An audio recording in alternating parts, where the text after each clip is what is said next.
ओम श्री साई राम। संदेह निवारिणी 14वां अध्याय। स्वामी, आप कृपया करके मेरे सर पर से एक बड़ा बोझ हटा दीजिए।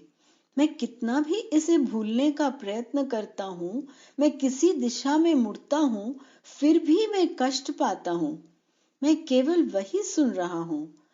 तब मैं कैसे इसे अपने मानस से निकाल सकता हूँ? इसे असंभव पाकर मैं आपसे प्रार्थना कर रहा हूँ। कृपया मेरे इरादे को गलत मत समझिए। कृपया सीधा उत्तर दीजिए, क्योंकि यदि आप ऐसा करेंगे तब मेरे जैसे सभी लोगों के सर से ये बोझ उठ जाएगा और साधना के लिए उत्साह बढ़ जाएगा। नहीं तो मैं चिंतित हूँ। जो थोड़ा विश्वास हमें भगवान में है, वह भी हम खो सकते हैं, और मुझे डर है कि कहीं हम नास्तिक न हो जाएं।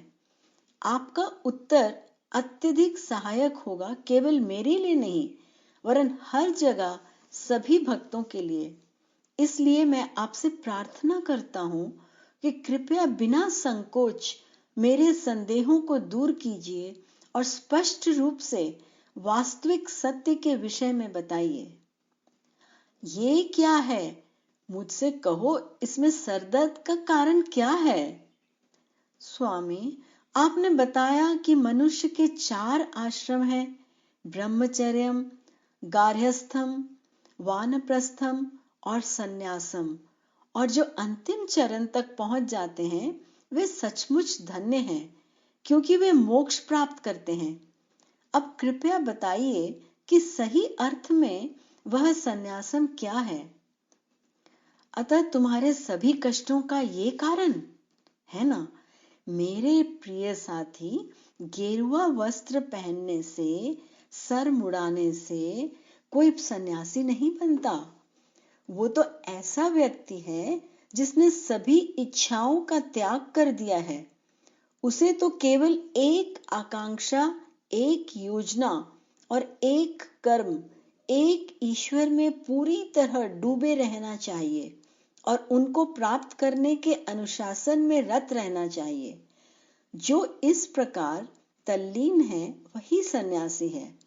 उसके बदले यदि वे सभी प्रकार की इच्छाओं से पूर्ण हैं, यदि वे उन इच्छाओं की पूर्ति के लिए हर प्रकार के कर्म करते हैं, तब वे सन्यासी हैं। जैसी कहावत है, नकली बनावटी, क्या तुम समझते हो? किंतु स्वामी, अब हमें सन्यासी बहुत सस्ते 1 रुपए में या 1 पैसे में या 1 सिगरेट में भी मिलते हैं। इनमें किनके पास हमें जाना चाहिए? किनको हमें स्वीकार करना चाहिए? तुम इन सब बातों में क्यों दिलचस्पी ले रहे हो? तुम्हें तो केवल अपने विकास, अपनी उन्नति से संबंध रखना चाहिए। तुम्हें एक ऐसे व्यक्ति की याचना होनी चाहिए जो तुम्हें साधना का सही मार्ग बता सके, या यदि वह संभव नहीं, तुम स्वयं के पास जाओ और उसे स्वीकार करो। जो तुम्हें चाहिए उसके लिए वही यथेष्ट है। अपने ऊपर निर्भर करो और तुम्हारे संदेह नष्ट हो जाएंगे। उस परिस्थिति में स्वामी, उस कथन का क्या होगा? गुरु रहित विद्या दृष्टि रहित विद्या है। किसी महापुरुष पर भरोसा करना आवश्यक है, क्या ऐसा नहीं है? मेरा अर्थ है मार्ग दिखाने के लिए। मेरे बच्चे, पृथ्वी पर से महापुरुष गायब नहीं हो गए हैं। ऐसा मत सोचो कि सभी उसी प्रकार के हैं जैसा तुमने वर्णन किया। अब भी बहुत से महापुरुष हैं। नहीं तो जैसी कहावत है, संसार में दिन का प्रकाश कैसे हो सकता है? स्वामी, गृहस्थ, वानप्रस्थ या ब्रह्मचारी में महापुरुष हो सकते हैं। ऐसे लोगों का मुझे बहुत अनुभव नहीं है, किंतु फिर भी उनमें मैंने बड़े नाम तथा यश वाले लोग देखे हैं। तथापि मैं ये कह सकता हूँ, सन्यासियों में सच्चे पवित्र मनुष्यों का पता लगाना कठिन है। बिल्कुल इच्छा रहित एक भी सन्यासी पाना असंभव है। यदि सन्यासों की इतनी इच्छाएं हैं, तब गृहस्थ के लिए उनके होने में क्या हानि है। हम चाहे जहां भी जाएं, एक ही मांग है, धन धन धन। सही में, जैसा तुमने कहा, सन्यासियों की कोई इच्छा नहीं होनी चाहिए।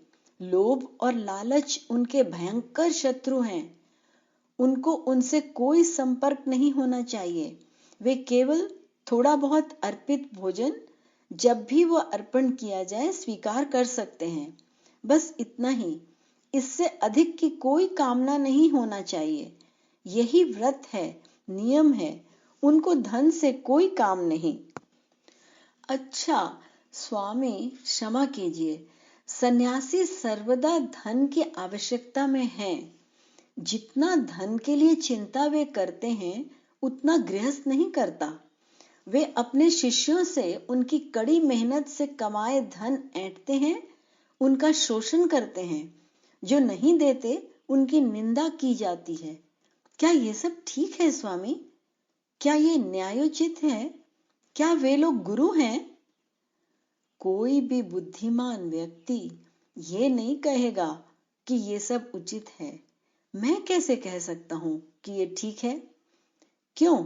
क्या तुम ऐसे सन्यासियों से एक बार ये नहीं पूछ सकते, महाशय, आपको नकद की क्या आवश्यकता है? क्या आपके लिए धन के द्वारा प्राप्त नाम और यश के लिए लालायित रहना गलत नहीं? ओ, मैंने उनसे पूछा है स्वामी। उन्होंने क्या कहा? कुछ ने कहा कि उन्हें धन अपने खर्चे के लिए चाहिए।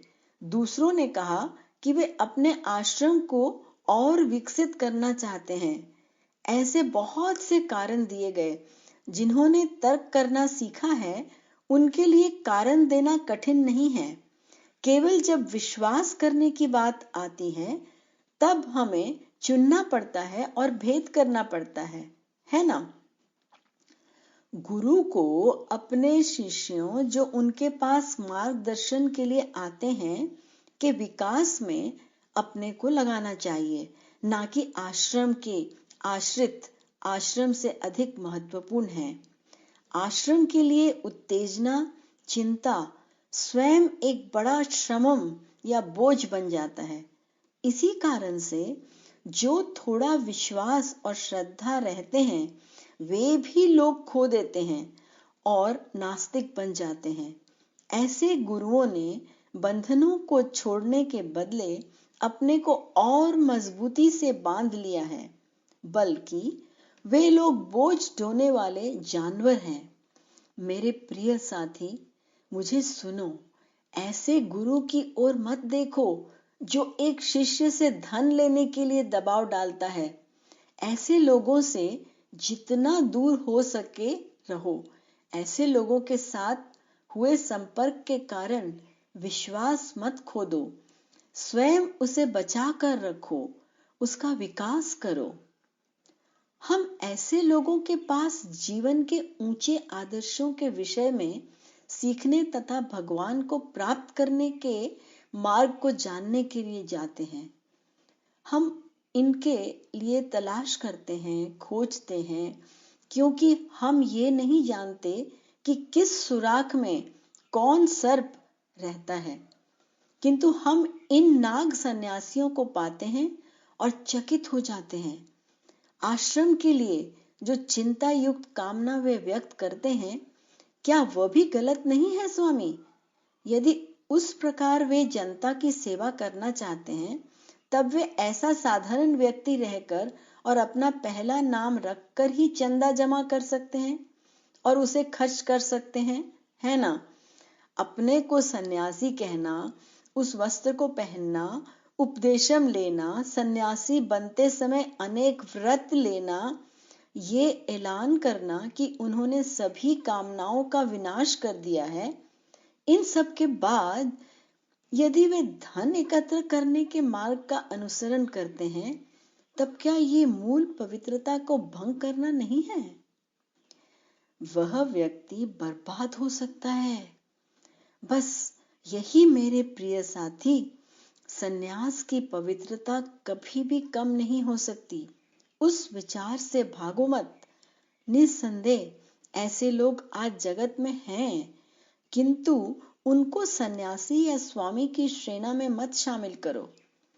उनका इन दोनों से कोई संबंध नहीं। वे उस पदवी को रखकर केवल अपने शिष्यों का नुकसान करते हैं। उन पर एक विचार भी मत खर्च करो। बहुत अच्छा स्वामी, किंतु कुछ ऐसे हैं जिन्होंने आश्रम बनाया है और जो गुरु की तरह स्थापित हैं। उनके लिए धन आदि के लिए कामना करना गलत है ना? तुम पूछते क्यों हो? क्या इन लोगों को अपने सर पर सींग की तरह कोई विशेष सजावट है? सचमुच में ऐसे लोगों की ओर अधिक सावधान रहना चाहिए। वे बहुत से शिष्यों को शिक्षा देते हैं और इसलिए ये देखने के लिए विशेष प्रयत्न करना चाहिए कि शिष्य सही आचार व्यवहार अपनाते हैं और भगवान के ध्यान में पूरी तरह डूब जाते हैं। नहीं तो बहुत क्षति होगी। यदि गुरु शिष्यों के आध्यात्मिक प्रगति और उनके आंतरिक आनंद की ओर ध्यान दें, तब शिष्य स्वयं आश्रम के विकास के लिए संघर्ष करेंगे। किसी को कोई दबाव डालने की आवश्यकता नहीं है। उसके बदले यदि उनकी उन्नति को भूलकर वे इस विषय से इतना और उस भक्त से उतना धन आश्रम के विकास के लिए मांगते हैं, तब वे आश्रम ही खो देंगे, शिष्य भक्ति खो देंगे और गुरु संस्था को खो देंगे। इन सबके अतिरिक्त स्वामी, यदि कोई उनसे कहता है कि वो गलत हैं, तब वे आग बबूला हो जाते हैं और कठिन सजा देने की धमकी देते हैं।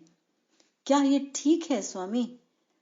ये एक अतिरिक्त भूल है। ये ठीक कैसे हो सकता है? किसी भी गुरु के लिए शिष्य के हृदय को कमजोर बनाना ठीक नहीं है। उन्हें उसे संतुष्ट और प्रसन्न करना चाहिए। जो लोग डराते हैं और शोषण करते हैं, वे शिक्षक नहीं हैं, ठग हैं। वे लोग भेड़ें चराने वाले नहीं, भेड़ हैं। तब आप हम लोगों को क्या करने की सलाह देते हैं? ऐसे लोगों से हम कैसा बर्ताव करें? कृपया बताइए। मेरे प्रिय बच्चे, ऐसे लोगों के विषय में जो मार्ग भूल गए हैं, बातें करना छोड़ दो। ऐसे लोगों से सभी संपर्क छोड़ दो और ऐसे स्थानों से संपर्क बढ़ाओ जहां न लोभ है, न लालच है और न कोई कामना है। ऐसे गुरु की खोज करो जो सभी को बराबर प्रेम से देखते हैं। सद्गुरु में कुछ गुण आवश्यक हैं, इसको लिख लो। यदि वे गुण विद्यमान हो, तब वहां जाओ और प्रसन्न हो। यदि ऐसा कोई स्थान न मिले, तब अपने भगवान का ध्यान करो और भजन करो। वो यथेष्ट है। तुम्हें अन्य स्थान की खोज करने की आवश्यकता नहीं है। जब भी समय हो, अच्छी भक्ति की पुस्तकें पढ़ो और इन पुस्तकों में से भी वही लो जिसकी तुम्हें आवश्यकता है और शेष को छोड़ दो। सावधान रहो, सभी तरह के जाल और फंदों में मत फंसो। उन महापुरुषों के क्या गुण हैं स्वामी? उनको धन की इच्छा नहीं होगी, न आश्रम को विकसित करने की। वे न तो उनको प्यार करेंगे जो उनकी प्रशंसा करते हैं और न उनसे घृणा करेंगे जो उन पर दोषारोपण करते हैं। वे अपने शिष्यों को अन्य महापुरुषों के पास जाने से नहीं रोकेंगे। वे किसी को अपने पास आने से भी नहीं रोकेंगे। वे सभी को समान प्रेम से देखेंगे।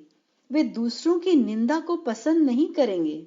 वे उनके प्रति प्रतिशोध की भावना नहीं रखेंगे जो उनकी गलतियों को बताते हैं। वे सर्वदा सत्य, धर्म, शांति और प्रेम का प्रचार करेंगे। वे सर्वदा भक्तों के आनंद, सुख और उनकी उन्नति की कामना करेंगे। ऐसे लोगों की खोज करो, वे सच्चे गुरु हैं।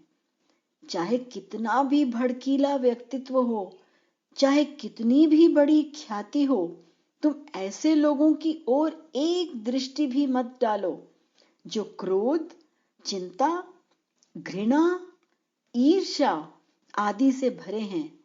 वह जो नाम और यश तथा सत्कार और पद के लिए चिंतित रहते हैं।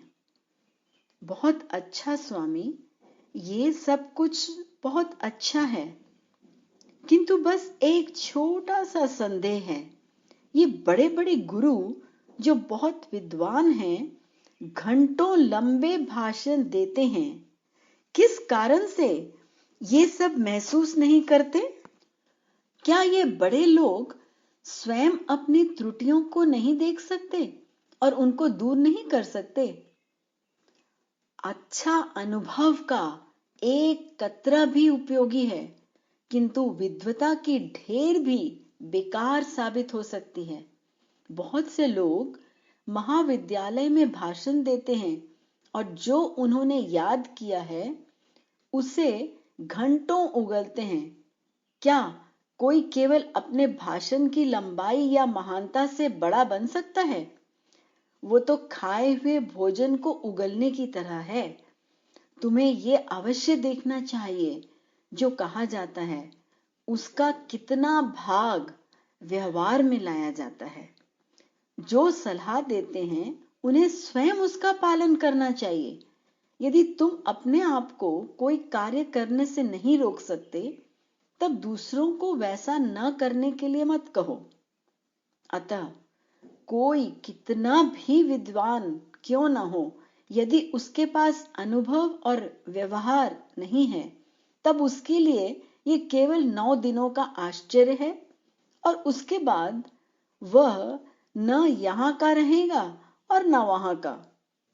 निसंदेह जिन गुणों की मैंने चर्चा की है उन्हें न केवल गुरु के वरन सभी के में परख करना चाहिए। अतः दूसरों के बुरा या गलत होने के विषय में बातें करना छोड़ दो। अपनी भक्ति और अपने विश्वास का विकास करो। अपने भगवान में ध्यान लगाने के अनुशासन को दृढ़ बनाओ।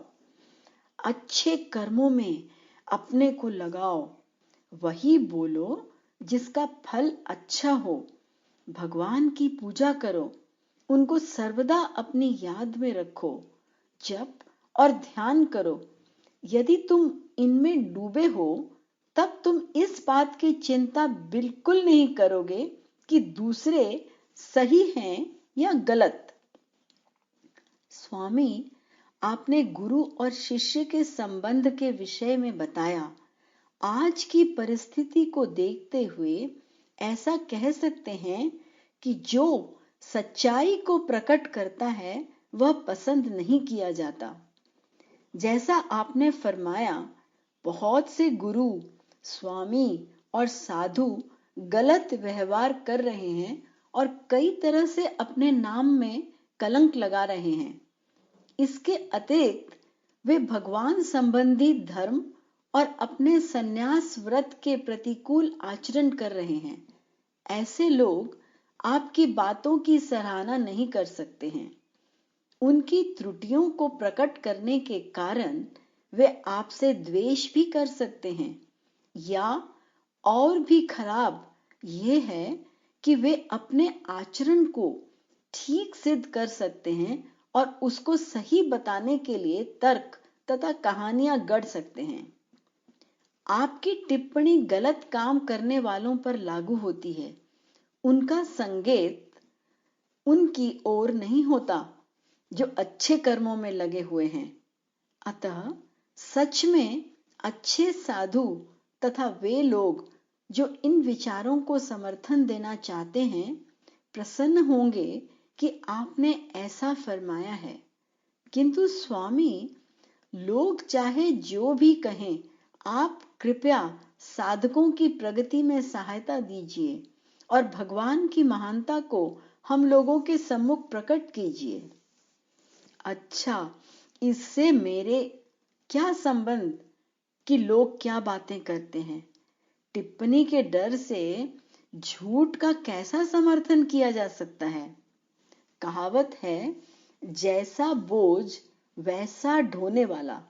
केवल बनावटी लोग ही बुरा मानेंगे और विपरीत टिप्पणी करेंगे। सच्चे गुरु होंगे। जैसी कहावत है, जब कोई कद्दू की चोरी का ऐलान करता है तब केवल चोर ही घबराता है, क्योंकि वह डरा हुआ है, चाहे उस समय सही में वह कद्दू उसके कंधे पर हो या ना हो। जो कद्दू नहीं चुराते हैं वे नहीं घबराएंगे। जो सच्चे हैं उन्हें डर या क्रोध नहीं होगा। दूसरे सबक सीख सकते हैं यदि वे शर्म की भावना मन में लाएं और इसके बाद अपने तरीकों में सुधार लाने का प्रस्ताव करें। जो कर्म अनजाने में किया जाता है उसके सुधार के लिए और क्षमा प्राप्त करने के लिए पश्चाताप ही एक रास्ता है। उसी गलत कर्म को न दोहराना नैतिक बल रखने वाले मनुष्यों का लक्षण है। ओम शांति शांति शांति।